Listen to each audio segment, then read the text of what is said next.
আমাদের ট্রিপের last stoppage ছিল আবার আসাম। পথে আমাদের লাঞ্চ করেছিলাম একটা নদীর পাশে। আমরা আজকে মনোরমা লজে উঠেছিলাম।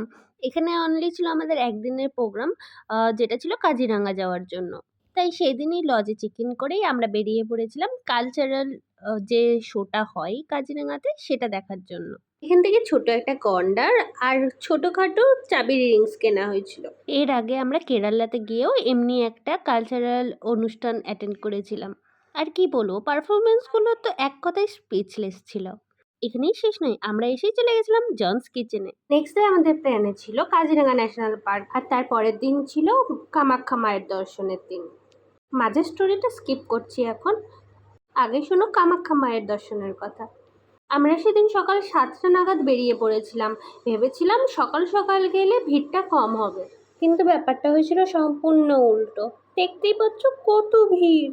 আমাদের পুজো দিয়ে বেরোতে 7:30টা বেজে গেছিল, মানে পুরো 12 ঘন্টা আমরা সেখানেই ছিলাম।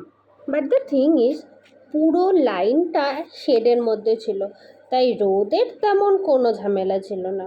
সকাল দিয়ে না খেয়েছিলাম, কিন্তু অদ্ভুত ব্যাপার, কোনো খিদে কিন্তু লাগেনি। কিন্তু বেরিয়ে আসার পরে বাপরে সেই কি খিদে। নেক্সট ডে ছিল আমাদের ট্রিপ অ্যান্ড আসামের লাস্ট ডে, তাই আমরা গেছিলাম উমানন্দ মন্দিরে। এবার বলি আমি কাজিরাঙা কেন স্কিপ করলাম। 1 বছর হতে চললো, তাই আমার ফোন থেকেও কালক্রমে সেই ভিডিওগুলো সব ডিলিট হয়ে গেছে। আমি ইউটিউবে একটা কারণেই পোস্ট করি, যাতে আমি আমার সব মেমোরি এখানে স্টোর করে রাখতে পারি। 1 বছর হয়ে গেল, আমার ভাবতেও কেমন কষ্ট লাগছে। এই তো সেদিনের কথা, আর দেখতে দেখতে 1 বছর হয়ে গেল। আজকে ফাইনালি আসাম ট্রিপের ভিডিওটা এন্ড হচ্ছে। এখান থেকে ফিরে রেস্ট নিয়ে আমরা বিকেলবেলায় গেছিলাম শপিং করতে। আর কি কি কিনেছি তোমরা তো অলরেডি দেখে নিয়েছো।